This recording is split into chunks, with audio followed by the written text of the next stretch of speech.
Assalamualaikum warahmatullahi wabarakatuh. Wa nasta'inuhu wa nastaghfiruh wa na'udzubillahi min syururi anfusina wa min sayyiati a'malina may yahdihillahu fala mudhillalah wa may yudlil fala hadiyalah. Asyhadu an la ilaha illallah wahdahu la syarikalah wa asyhadu anna Muhammadan abduhu wa rasuluhu, amma ba'du. Alhamdulillah, segala puji hanya milik Allah Subhanahu wa taala.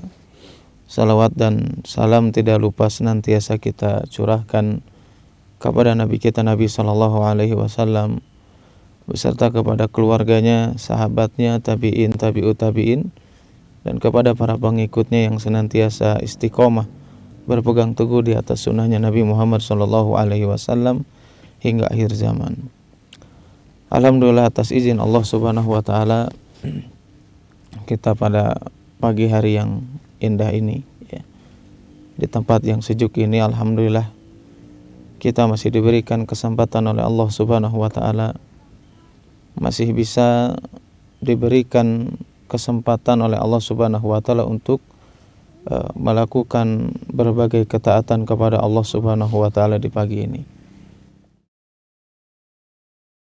Az-Zumar ayat yang pertama, Allah Subhanahu wa taala menjelaskan ya kepada kita tentang kematian sugro atau kematian kubro ya. Jadi mati itu ada yang sugro. Sugro itu apa? Kecil ya. Ada mati besar ya. Kalau mati besar sebagaimana kita ketahui ya, terpisahnya ruh dengan jiwa kita. Adapun mati sugro yang dijelaskan dalam surat Az-Zumar tersebut ya, di antaranya adalah ketika kita tertidur. Itu adalah kematian sugro. Makanya dalam surat Az-Zumar itu dijelaskan kurang lebih ya. Artinya itu menjelaskan Allah menggenggam jiwa kita masing-masing. Artinya kalau Allah Subhanahu wa taala sudah menetapkan kematian kita ketika kita tertidur, maka Allah akan menggenggam jiwa tersebut, ruh tersebut, kemudian tidak dikembalikan kepada diri kita masing-masing. Tapi kalau kita belum waktunya untuk dipanggil oleh Allah Subhanahu wa taala, maka Allah akan melepaskan kembali ruh tersebut, jiwa tersebut dikembalikan kepada tubuh kita masing-masing. Dan ini salah satu yang diberikan oleh Allah Subhanahu wa taala. Karena kita tidak tahu ya, di tempat ini apakah kita yang rencana awal misalkan malam bisa ngaji, pagi gitu ya, bisa ngopi, bisa melakukan berbagai aktivitas. Kita juga nggak tahu ya apakah itu bakal terjadi atau tidak. Tapi Allah Subhanahu wa taala dengan kasih sayangnya memberikan kesempatan kepada kita semuanya. Bahkan Allah Subhanahu wa taala memberikan kesempatan kita ya bisa bangun di pagi hari dengan menikmati udara yang sejuk ini ya, bisa berkumpul teman-teman dan keluarga yang lainnya. Salah satu firman Allah Subhanahu wa taala dalam surat Fatir ayat 37. Di situ Allah Subhanahu wa taala menjelaskan, awalam nu'ammirkum ma yatadakkaru fi man tadakkar wa ja'akum nadhir. Bukankah Allah Subhanahu wa taala itu ya memberikan kesempatan kepada kita supaya kita untuk kesempatan hidup, kesempatan bisa bertemu dengan teman-teman, kesempatan bisa sering, bisa diskusi dan berbagai hal yang bisa kita lakukan. Allah memberikannya supaya kita bisa berpikir. Bahkan ketika Allah memberikan kesempatan kita bisa ya berkumpul di tempat ini, bisa camping ya. Selain daripada kenikmatan, tujuannya Allah supaya kita berpikir di tempat ini ya, supaya kita bisa mensyukuri atas apa yang telah diberikan oleh Allah Subhanahu wa taala kepada kita semuanya. Dan kita tahu ya dari acara kegiatan ini ya, camping seperti ini ya, memiliki hikmah dan pelajaran yang sangat banyak agar kita mampu berpikir ya, bagi orang-orang yang memiliki akal yang sehat, agar kita mau berpikir kata Allah Subhanahu wa taala. Di antara hikmahnya yang bisa kita ambil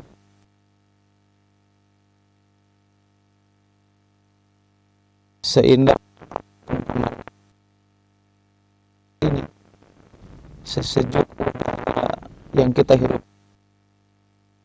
ini tidak akan bisa kita rasakan setiap saat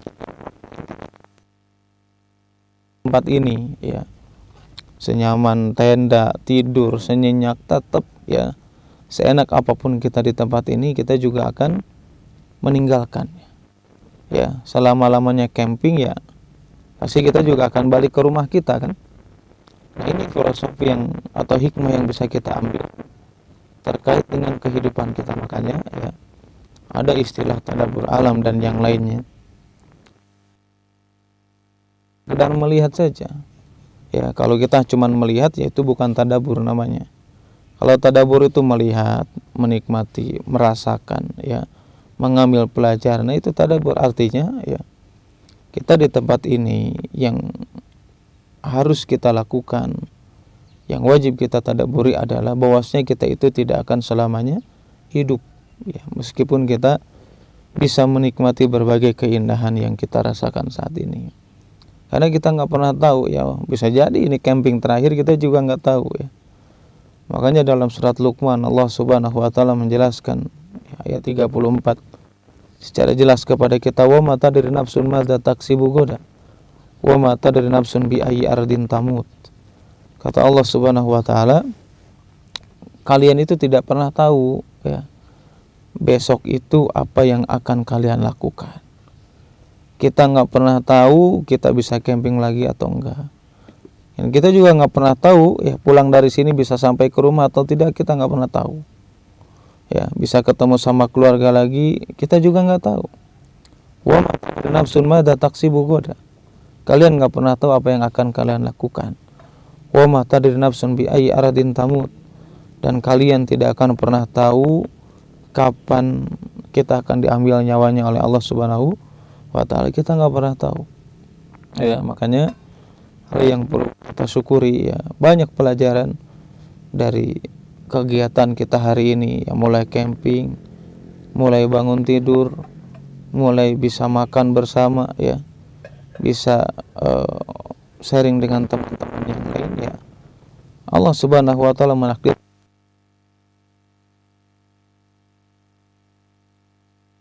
pelajaran yang lain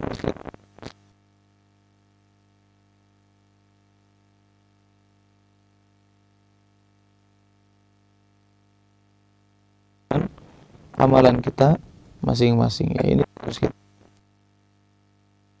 bahkan kalau kita renungkan, ya, kita kan camping kebanyakan, ya, kalau sendiri gitu, gelap, sepi gitu kan. Nah, itu salah satu pelajaran yang bisa kita ambil, ya, bahwasanya kita juga merasakan hal demikian, ya, menemani kita, ya, amalan kita masing-masing. Makanya, ya, kita gunakan sisa usia kita, kesempatan kita sebaik mungkin. Jangan sampai seperti orang-orang yang dijelaskan oleh Allah Subhanahu wa taala dalam surah Sajdah, ya, kalau nggak salah ayat 12, kalau salah ya ayatnya. Walau taro idil mujrimuna nakisu ru'usihim inda rabbihim. Jangan sampai, ya, betapa ngerinya orang-orang yang melakukan dosa dan kemaksiatan kepada Allah Subhanahu wa taala.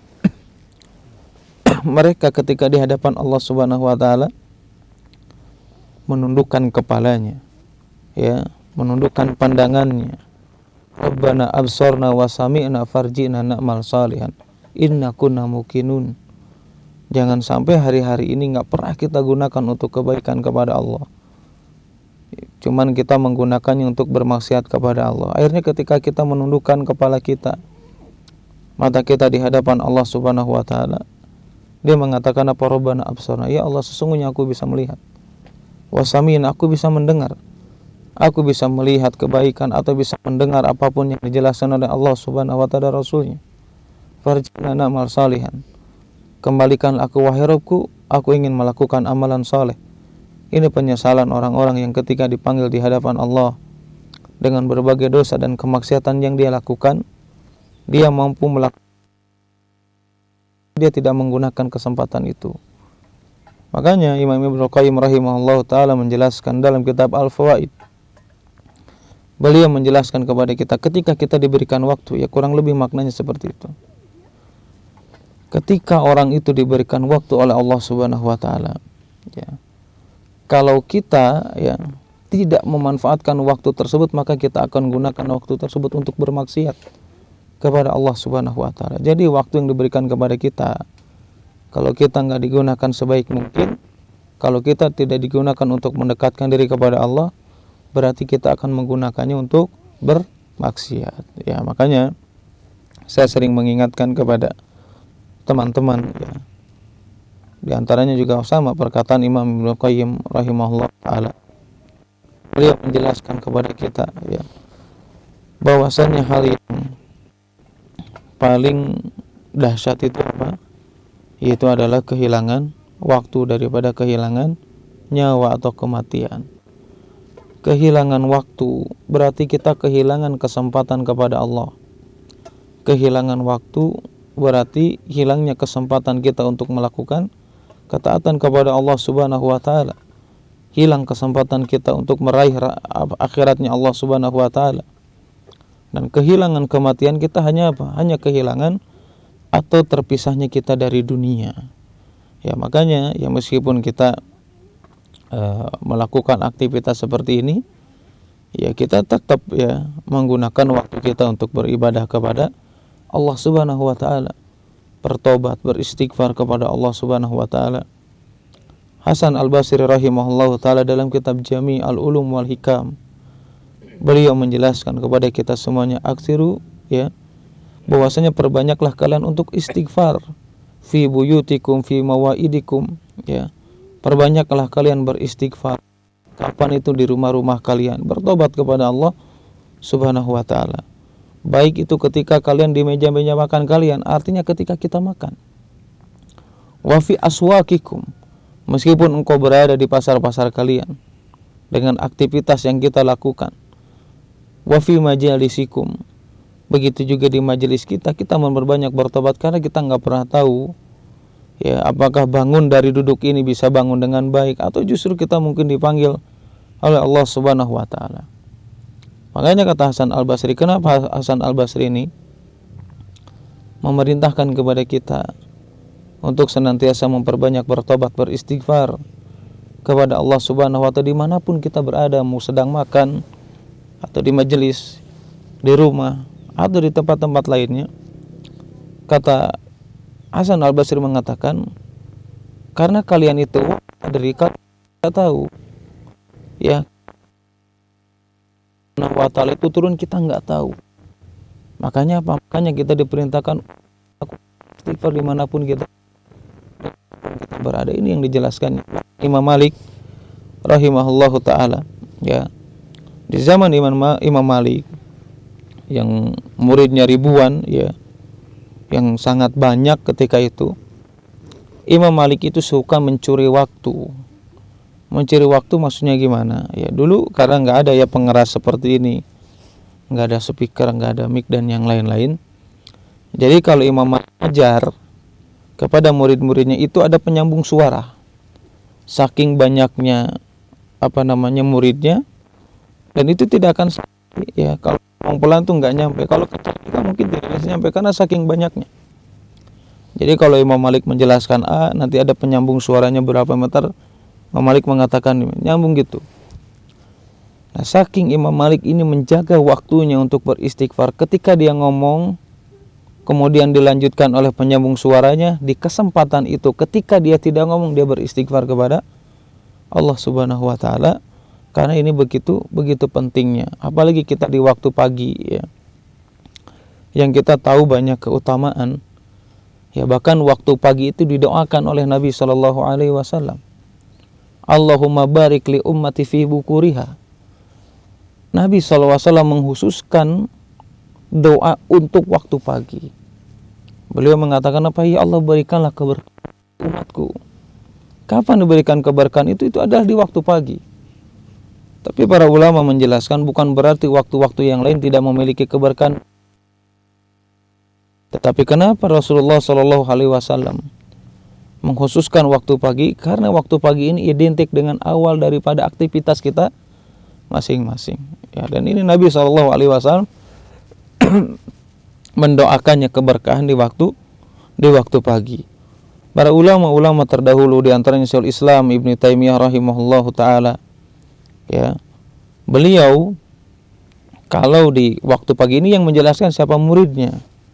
Muridnya siapa? Muridnya Syekhul Islam. Dingin juga ternyata ya, Masya Allah. Muridnya Syekhul Islam salah satunya siapa? Imam Ibnul Qayyim. Ya. Itu menjelaskan aktivitas yang biasa dilakukan oleh siapa? Oleh Syekhul Islam Ibnu Taimiyah. Kata Imam Ibnul Qayyim ketika menjelaskan tentang faidah zikir dalam kitab Al-Wabilus Shayyib, ya, itu bagus tuh ya. Doa, zikir-zikir ya. Itu yang bisa menenteramkan hati kita. Boleh aja adakannya buku terjemahannya. Ketika Ibnul Qayyim menjelaskan tentang apa yang dilakukan oleh Syekhul Islam Ibnu Taimiyah rahimahullah taala waktu paginya,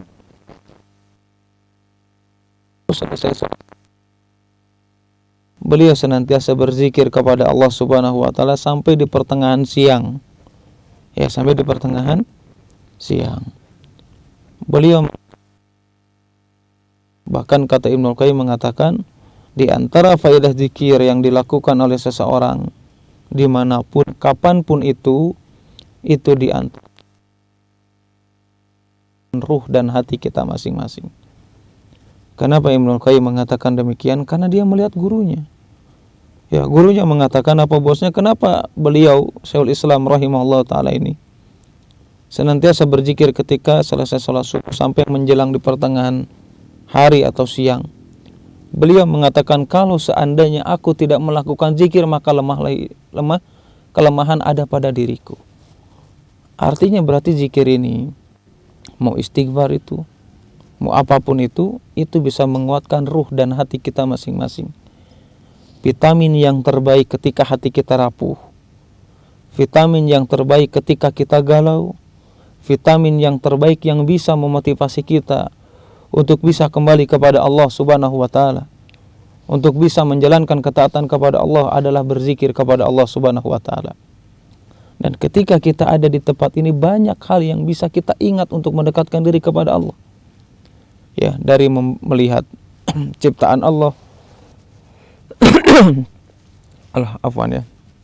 Dari melihat berbagai kenikmatan yang diberikan oleh Allah Subhanahu wa taala. Bagaimana tidak kalau zikir ini sebagai kekuatan.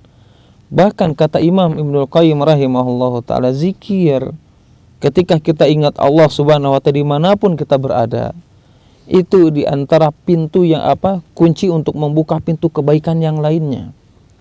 Jadi dan ulama yang lainnya